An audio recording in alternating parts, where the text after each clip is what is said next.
pitch that he has the most confidence in the most often. So he watches that and then will set up what he thinks that the pitcher will use against his players. And with his chart, he was talking to Uribe and has him all set up. Clark, I don't think he worries too much about it. Look out for the first pitch with Will Clark, but that one was out of the strike zone. Will has 35 home runs.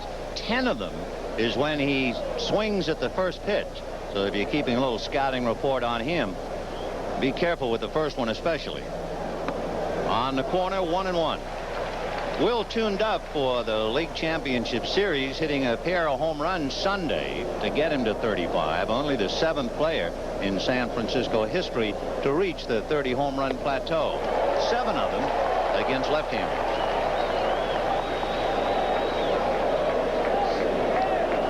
Greg Mathews, who pitched 2 innings on Sunday, rushed into the breach because Danny Cox unable to pitch. Ground ball to the hole. Tommy Herr plugs it up. A 360 to Drayson. Fine play.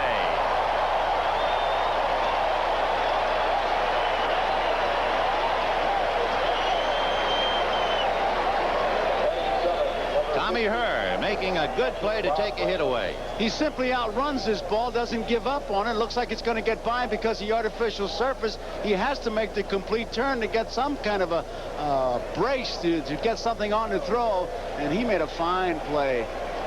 Watching him make the 360 reminds us so far of the biggest decision of the night in the first inning when Pendleton did the 360 on the ground ball and opted to go to first, where it appeared from up here as if he had a play at the plate.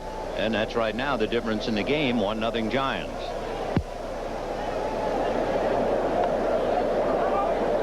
Two balls and no strikes to Bob Brenly. Brenly gets ahead of you, Van. He can give you some pop. I mean, he gives you a pretty good home run cut, 2-0 and 3-1. And he has the count his way now. 3 balls and no strikes. We have 1 out in the second inning. Giants 1, Cardinals nothing. The Giants, #2 team in the National League in home runs, #1 in the major leagues in turning double plays, and #1 in getting base runners. So they have some glistening credentials. The Cardinals come right back, of course. Baseball's running his team and the best defensive team in the National League. 3-2.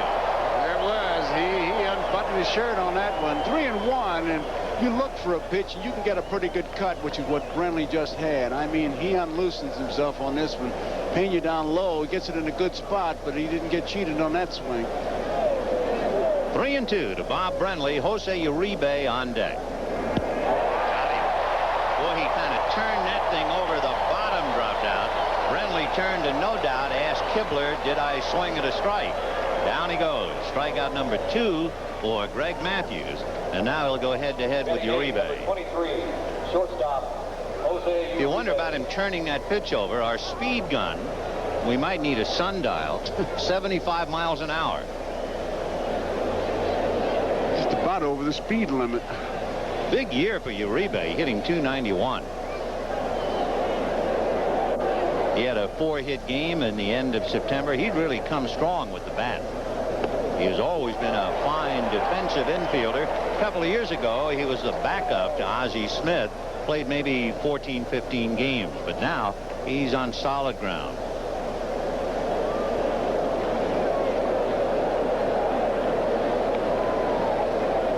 One. Off speed. On deck, a good hitting pitcher, Rick Russell.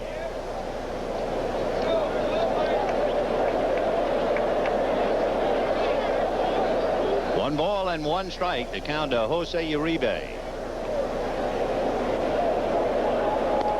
Good change.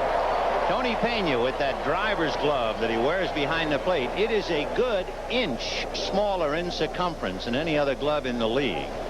But that's the way he likes it. He can actually bend it in half, so it's very pliable. And when he reaches in there, he doesn't have to search for a shoe in the bottom of the closet. It's right there. 1-2. 2-2.